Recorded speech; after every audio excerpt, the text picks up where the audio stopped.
আসসালামু আলাইকুম viewers, Sabinus কিচেনে তোমাদের স্বাগত জানাই। সকালের জলখাবারে বা রাতের ডিনারে যদি এই রকম সফট পরাঠা যদি থাকে তাহলে তার কিছুই লাগবে না, পুরো জমেই যাবে। আশা করছি তোমাদের খুবই ভালো লাগবে। Yes.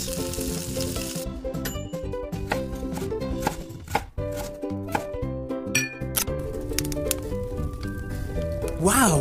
আমি এখানে 6 পিস পরোটা বানাবো, তাই 6 পিসের মতো ময়দা নিয়েছি। তাতে 2 চামচ সাদা তেল দিয়ে দিলাম, পরিমাণ মতো লবণ আর 2 চামচ আমুল দুধ দিয়ে দিচ্ছি। দিয়ে আমি এবারে হাত দিয়ে ঘষে ঘষে সব কিছু ভালো করে মিশিয়ে নেব।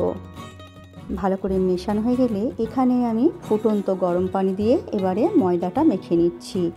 অল্প অল্প করে গরম পানি দিয়ে আমি ময়দা মেখে নেব। প্রথমে আমি চামচ দিয়ে আমি কিছুটা মেখে নিলাম। ফুটন্ত গরম পানি দেওয়ার জন্য হাত দিয়ে তোমরাও মাখতে যেও না, হাতটা পুড়ে যাবে। এরপর আমি এরপরে মাখিয়ে নিয়ে এবারে হাত দিয়ে দোলে দোলে ভালো করে মেখে নেব।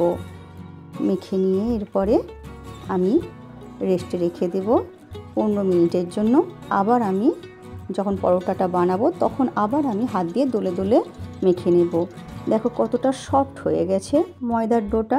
এরপর পরোটার মতো লেচি কেটে নেব বড় বড় করে। এরপর পিড়েতে আর বেলনিতে তেল লাগিয়ে নিচ্ছি।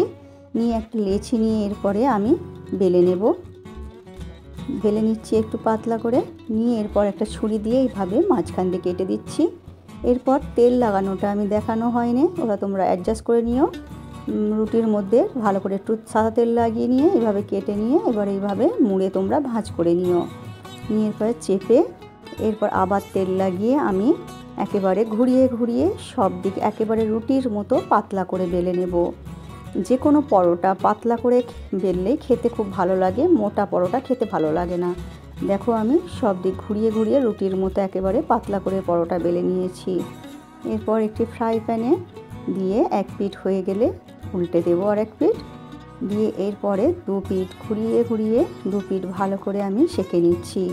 এরপর আমি সাদা তেল দিয়ে দিচ্ছি। দিয়ে এরপরে ঘুরিয়ে ঘুরিয়ে 2 পিঠ আমি লাল করে ভেজে নেব। এই রকম একবার তোমরা এইভাবে পরোটা বানিয়ে দেখো, যেমন সফট হয় তেমন খেতেও খুব সুস্বাদু হয়।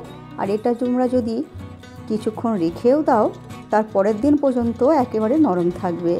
2 পিঠ লাল করে ভেজে এরপর তোমরা পরোটা এইভাবে ভেঙে হাত দিয়ে এবারে পছন্দ মতো তরকারির সঙ্গে তোমরা পরিবেশন করো। আমার রেসিপিটি যদি তোমাদের শেষ পর্যন্ত ভালো লাগে তাহলে সাবস্ক্রাইব করে পাশে থেকো।